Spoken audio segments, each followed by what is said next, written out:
Hello and welcome to Sean White's Solar and Energy Storage Podcast. Today we have a Floridian as a guest, and there's a lot of solar going on there in Florida. This is Mike Moran. He's the Executive Director of Florida PACE. Welcome to the show, Mike. Good afternoon, Sean. Thank you for having me.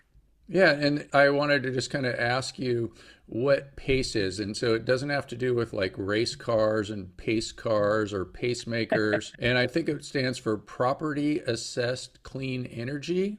And it's something like you finance something through property taxes. Does that sound right? Kind of, sort of. Yeah, it's interesting that actually that's kind of a industry term, believe it or not, in the Florida statute.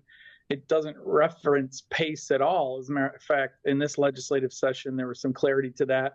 But we're what's called an independent special purpose district, which is a definitional thing in Florida. And we exist by the Florida legislature that gives us power and authority to put something on a property tax bill. And that something that you put on a property tax bill has to have a public purpose. And in this case, with PACE, it's either hurricane hardening, a business or a home, or as you mentioned, energy efficiency, which is, I think, your focus here today, which I'm happy to support. But it's interesting in Florida, the main focus was energy efficiency and hurricane hardening. But the third variable, which was not the intent of the legislature to begin with, was getting roofs on folks' homes to get insurance here. Insurance is a big, big topic, as you can imagine, with the hurricanes. But yeah, we exist, and our power and authority is to put that on the property tax bill to get the private bondholders paid back. Yes, sir. We go on a property tax bill. Okay. And so you go on the property tax bill, and we're mostly here interested in how it works with solar, although clean energy and terrible storms that come through are awful things, hurricanes, all that kind of stuff. So how does it work with the solar? Yes, so again, that two-pronged approach at the legislature being public purpose. We can only put something on a property tax bill, us acting as a quasi-governmental entity to be able to put that on a property tax bill. It has to have a public purpose. And in your case, which your interest is that one of those, a big public purpose, is renewable energy. Again, the hurricane hardening gets a lot of attention, obviously, because of the hurricanes, but the energy efficiency is a big variable to this and helping folks and businesses finance that ultimate goal of a public purpose. So like say somebody in Florida, because this is statewide, I guess, right? Yeah, the interesting landmine question. We've been struggling in the court systems of whether we were eligible to do it statewide or we had to get local authority through what's called an interlocal agreement. We were allowed to do it statewide, carrying out that public purpose. And in this last legislative session, it actually changed to where we need local authority to be able to do it through the local county commission. So the local county commission has to sign off on allowing us to come in and offer this solution to their residents. That's interesting. So are the counties, some of them are for it and some of it are against it? Is that how that works? Yeah, it's been quite an ordeal over the last couple of years with, frankly, lots of drama related to it and lots of misunderstandings. And there was some very uneducated discussions going on, if you ask me, and ultimately led to a legislative change that the local authorities want to say yes or no and be able to put specific rules related to it. Which the irony of it is we were already doing many of those things. For example, when somebody comes into this system and they want to do this financing for their home, for example, all phone calls are recorded and they have an opening and closing call before the deals are financed. And so people are fully aware of what they're purchasing. So it was things like that that created definitely drama throughout the state of whether we had the power and authority to put that on a property tax bill or not. And that was settled twice in statewide circuit courts. And ultimately, it was, I guess, a week and a half or so ago now, we actually literally went to the Florida Supreme Court over this. Oral arguments were heard, I guess, over maybe a little over a week or so ago now. And we will wait to hear from the Florida Supreme Court over that very question. Yeah, one of the good things about the PACE programs that I've heard about throughout, different states at least, is that you can buy a solar system. And since you finance it with property taxes, that means the property tax bill goes up a little bit. And when you sell your house, you sell it with, the solar system goes with it. And you don't have to worry about what happens if you sell the house and there's a power purchase agreement or a lease or, something like that. So is that kind of what you're seeing in Florida too? Yeah, you got it. That's it. With the overall concept being is that we're not loaning to people. And loan is a very definitional word that we don't use. It's an assessment on property. And so people like, oh, it's a PACE loan. It's obviously very definitional, is that when you open up your property tax bill in the state of Florida, at the bottom under the non-ad valorem is you will see an allocation or an assessment that is taken to pay back the private bondholder that loaned the money. We don't use any government money for this program. This is all private money that comes into Florida, billions of dollars that come into Florida under private money. And the government nature of this is, again, that power and authority to put it on a property tax bill to get the private bondholder paid back.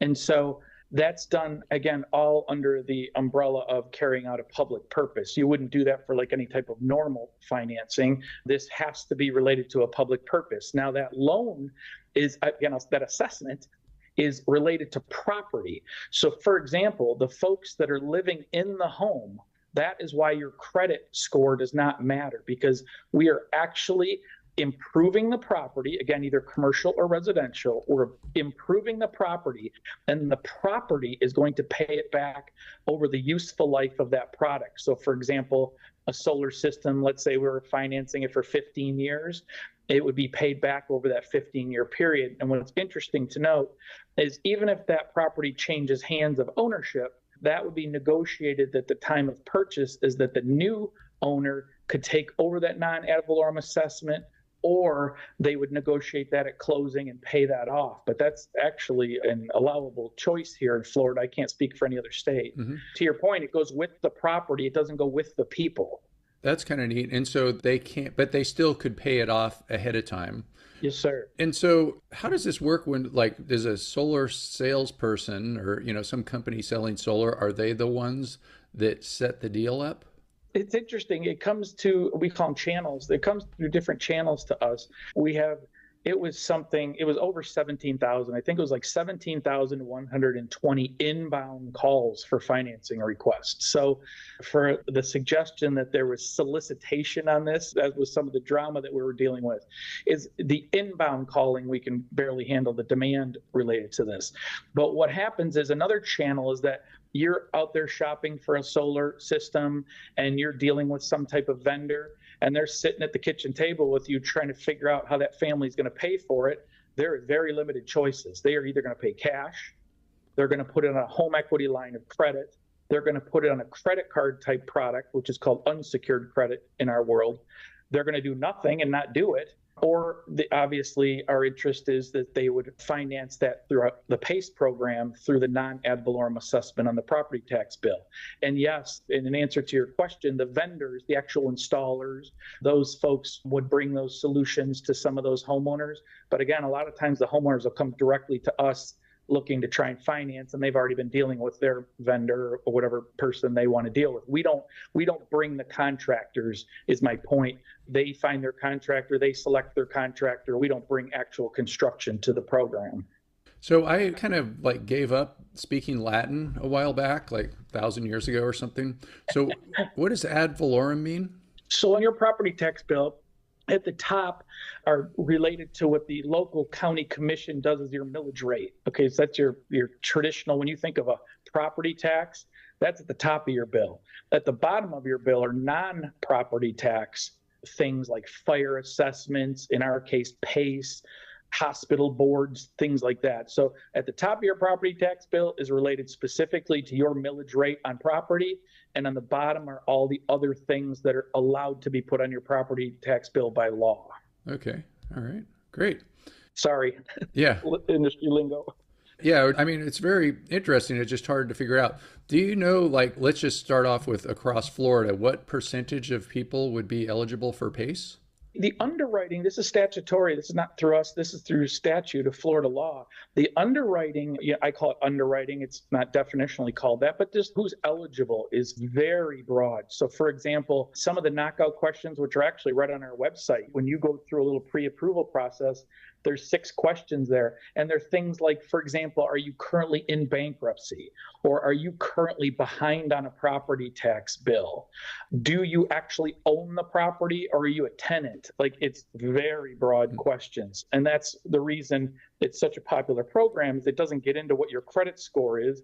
We're interested in helping all property owners. And interestingly enough, in our Florida legislature, it says property. It doesn't differentiate between commercial or residential. And there's been movement over the last couple legislative cycles and in the future to kind of differentiate commercial versus residential for a variety of different reasons. But again, we don't differentiate between that in the legislation as we speak today. So do you know, like, out of the millions of people that live in Florida that own houses, like, what percentage approximately are eligible for this? Because I think you said that some counties won't let you do it. Oh, that's an interesting question, boy. And that was a big change in this last cycle. Is it got significantly impaired, because what happened is, with two circuit court rulings in our favor, it was clear that we were carrying out a statewide public purpose and were eligible to fund throughout the state. So that answer was 100%. What happened is, as soon as that legislation hit, which would be effective July 1st here, just this past July, is that immediately we had to halt those financings and make sure that we were in having some type of interlocal agreement with these local communities. So we are, as we speak, still frankly struggling with that to get back into these communities, because we have to actually have formal legal authority to do so at the local level, which has definitely put a speed bump in the road for sure. So yeah, it's on our website. It shows specifically, if you click on it, in the different communities of where we have that. Some of them were still under past agreements, which are fine, and some of them we're negotiating as we speak. So we definitely took a couple steps backward and are trying to gain traction on that for sure. So that website is floridapace.gov, it looks like. And so do you think like half the people in Florida can do it now while you're going through approval processes from different counties and things like that? Oh, I would say at this point now, it's probably less than half for sure, but a variable to that can't be ignored in this. It doesn't matter what these local commissions say, it doesn't matter what tax collectors have to say about it, doesn't matter what we have to say about it. A massive variable to this is private money. And these folks, big institutional banks and investors, they're the ones who are funding these programs. Again, this is not taxpayer money. So that those private dollars, they want to make sure that their bond is validated and their bond is secure, because they're like, wait a minute, I'm not putting this money and investing in Florida unless I know I'm going to get paid back on that property tax bill, which means I will give you the much lower interest rate. And if there's any hiccup in that, it affects the private market investing in this, not what any governmental official says. So they're sitting on the sidelines a bit, waiting for this Florida Supreme Court ruling to make sure it's clear that that bond validation, just like it sounds, validating a bond, is secure. But we've got some great partners in here that understand the bigger picture here, and we're still trucking along, but it was definitely a step backwards for sure. So when that happened, I think you said July is when it happened, where they made the change? It was effective July 1st. We went through the last legislative cycle, which was early in the year, but it took effect on July 1st. So do you think that there's a big decrease in the amount of solar going into Florida because of what happened in July? I'd hate to speculate on solar specifically, and it's bigger than even just PACE. It's the bond market as a whole in Florida. What happened is when the tax collectors in Florida, a few of them said, I don't like this PACE program and I don't want to put it in here. And they said, I'm not going to put it on the property tax bill. And tax collectors in the state of Florida, I can't speak for any other state, tax collectors in the state of Florida are what's called ministerial. They don't make any policy decisions whatsoever. They do not make policy. Well, we had a few tax collectors in Florida that thought that they could make policy and said, I'm not going to put it on the property tax bill.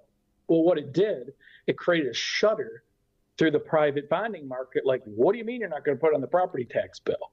And it goes well beyond PACE. It's any independent special purpose district in Florida. That's why when I mentioned earlier, your first question was very deeper than you thought, and an excellent one, is that it's beyond PACE. We are an independent special purpose district, and there are other ones well beyond PACE. So that's why it went all the way to the Florida Supreme Court to clear this up. And so do you see a brighter future? I do. I think some heavy legal scholars that I trust their opinions on this were paying close attention. Many folks were paying close attention to those oral arguments in the Florida Supreme Court.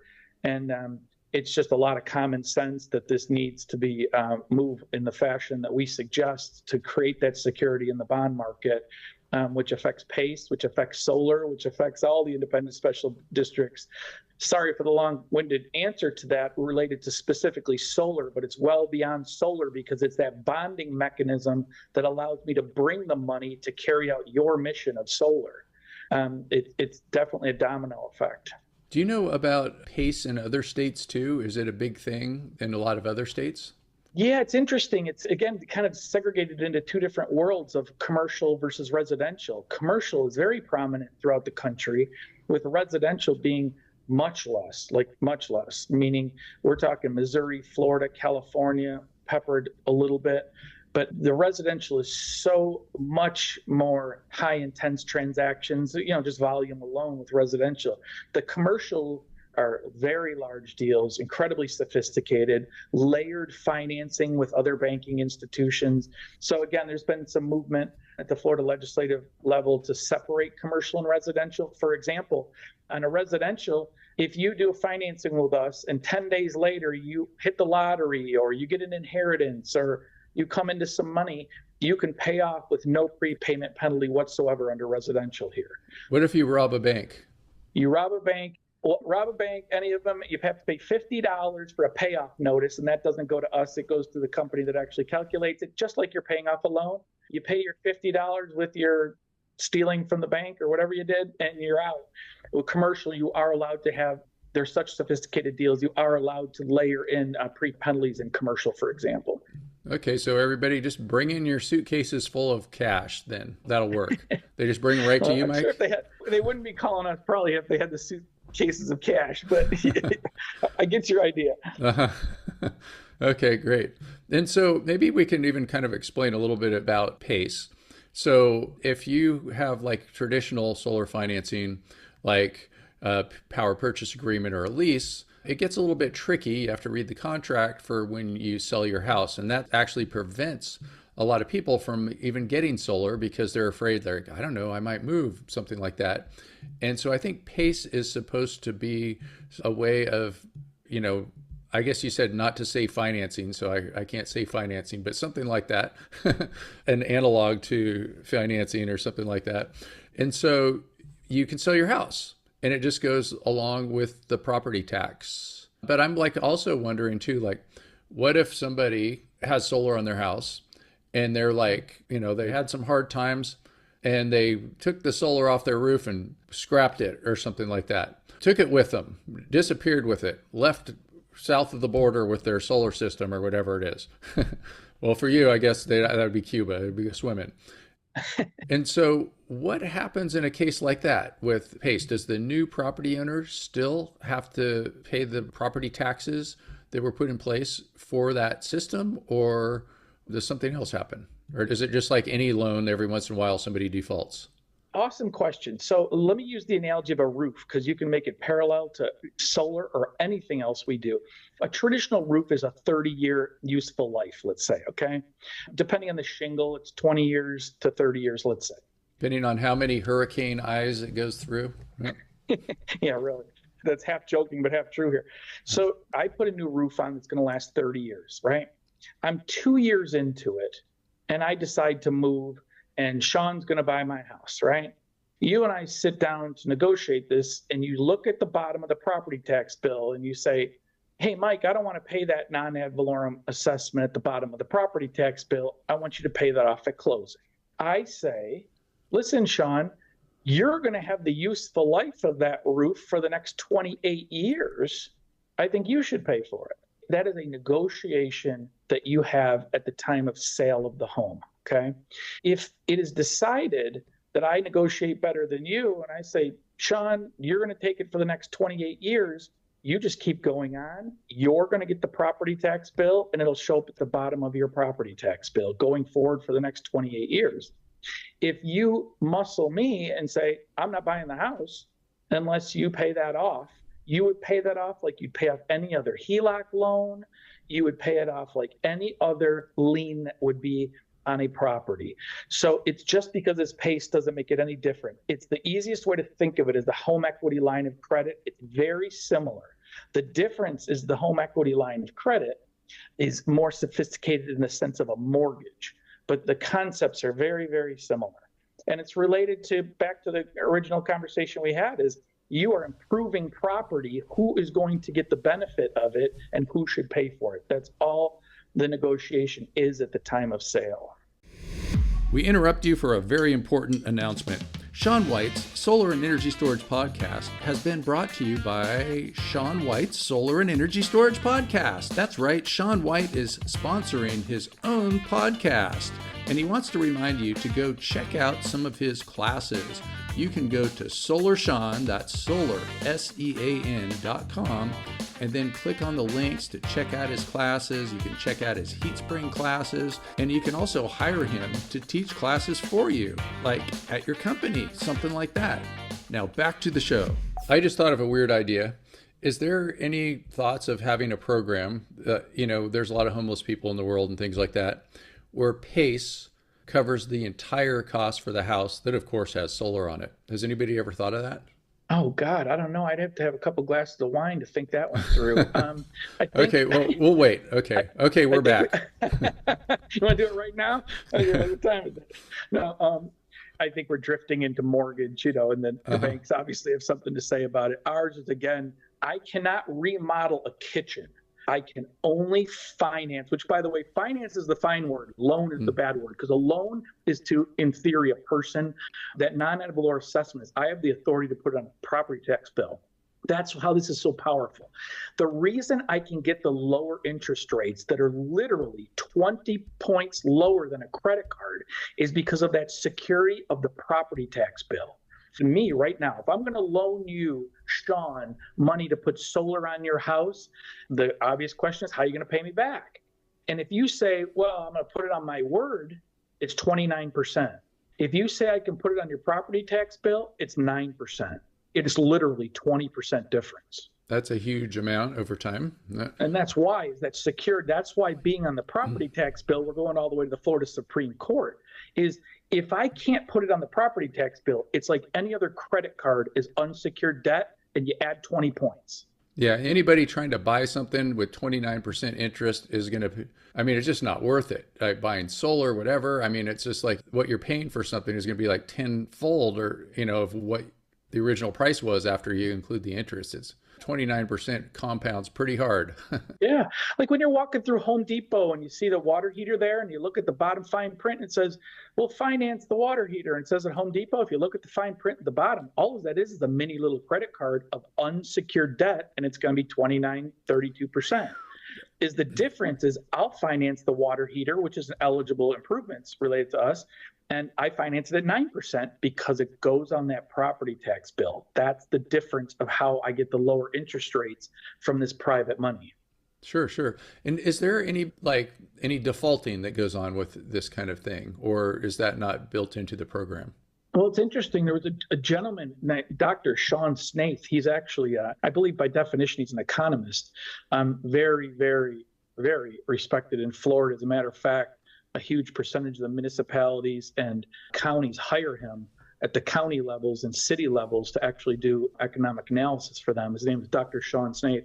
He did a study on this and actually took the data and pulled the data. And I believe Yale touched on this as well, is that interestingly enough, is any property that had a non-ad valorem assessment with PACE on it, the default rate was actually lower than traditional default rates related to any type of mortgage behavior on residential property. So I can't speak to why.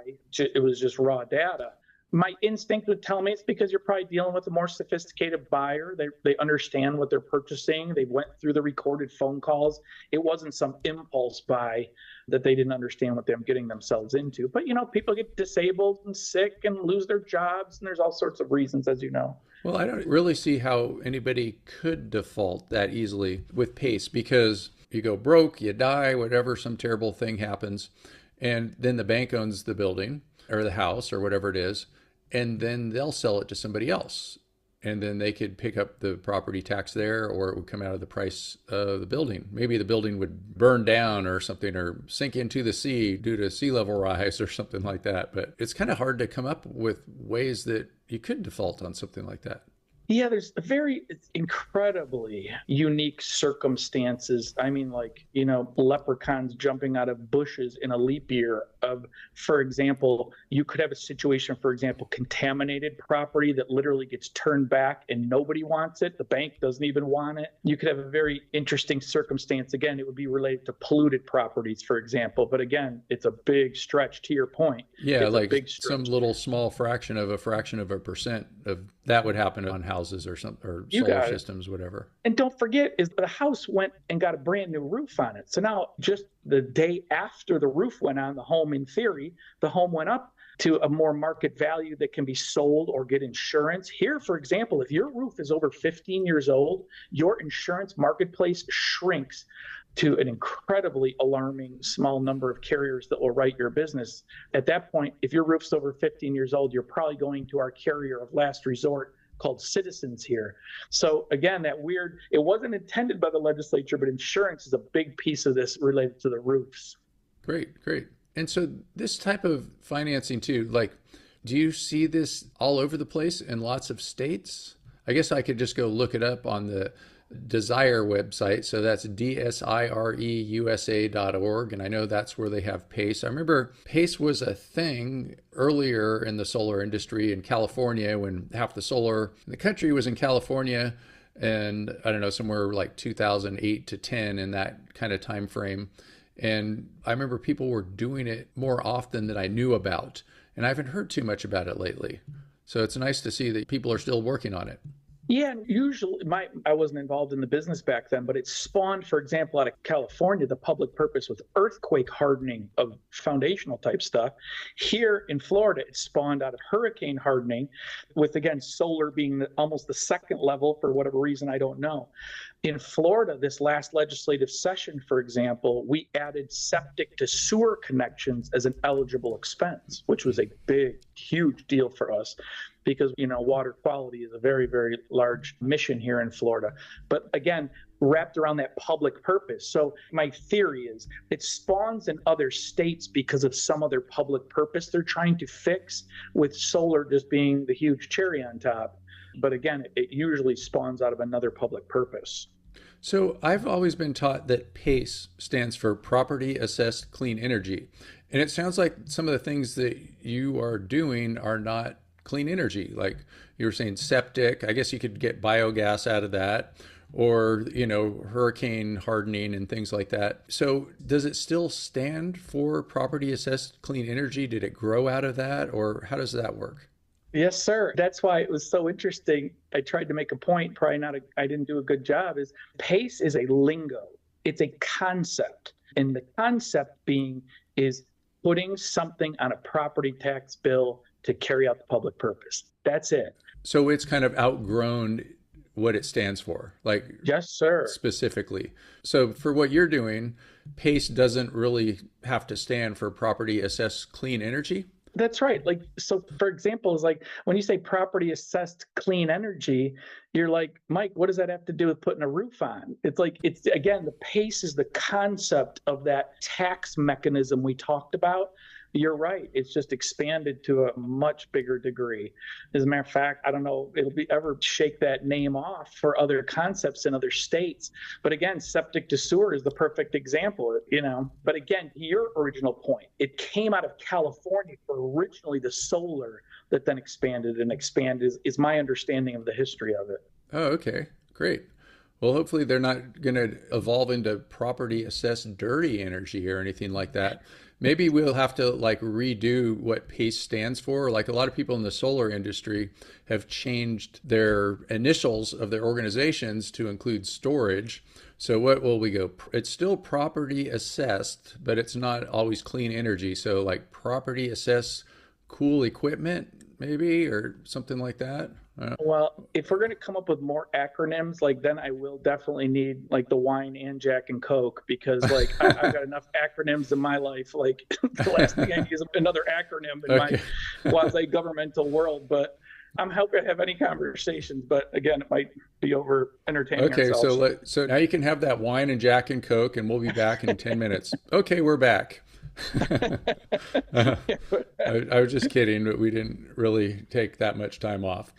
I But, can't finance that for the record, but uh all right. Sounds like fun. So let's see. Is there anything else that you want to cover or talk about? I don't think so. First off, I just really appreciate what you're doing because, by the way, it's my first podcast I've ever done. So, whatever, take that as a badge of honor, I guess. Okay, you're going to be super famous. Well, we'll see. But education is just a big part of this. It's like I hope somebody has I call it a light bulb moment. Like they're like, oh, I get it. And then they take it in their state and they do good things with that concept of property assessment. But again, it has to be wrapped around a public purpose. We can't be financing people's, backyard kitchen improvement type stuff, But again, the concept is just such a mission for me to make sure I do the best I can to educate folks on it, and then they can take it from there. Okay, great. Well, thank you so much, Mike Moran, Executive Director of Florida PACE. And PACE just stands for PACE now. And if people are looking for other PACE programs in their states and want to finance something more creatively that makes a lot more sense especially than paying 29% interest, you can find out information about all kinds of renewable energy incentives over at the Database of State Incentives for Renewables and Efficiency. That's dsireusa.org. And many people call it the Desire website, even though it's DSIRE, and then they make Desire jokes about it. And we're not going to do any of those Desire jokes today. We've done plenty of those in the past. And anything else that you want to say, Mike, or tell people where they can find you? No, I can't think of anything. Thank you for the time, Sean. And at floridapace.gov, we've done our best. We have a bunch of little informational cartoon type videos and an application process and all sorts of frequently asked question type things there that we've done our best to all the questions over the years that we've received. We try and funnel it right there for answers. So if it's not there, call us. We're actually real people. We pick up the phone. We'll help you however we can. And that goes for contractors and others too that want to learn a little more. So yeah, I appreciate the time very much, Sean. Yeah, and also it's a cold time of the year for most people. So is everybody invited to come stay at your house? It's interesting how people do their corporate retreats. It's just funny how they do that this time of year. It's just always in January and February. It's funny how that works. What part of the state are you located in? We're in Sarasota on the west, or just south of Tampa, about an hour. Sarasota, Florida. Okay. Well, I don't have to tell you to stay warm because that's just a given down there in Sarasota. So thanks so much, Mike. Thank you, Sean. Have a good afternoon. All right.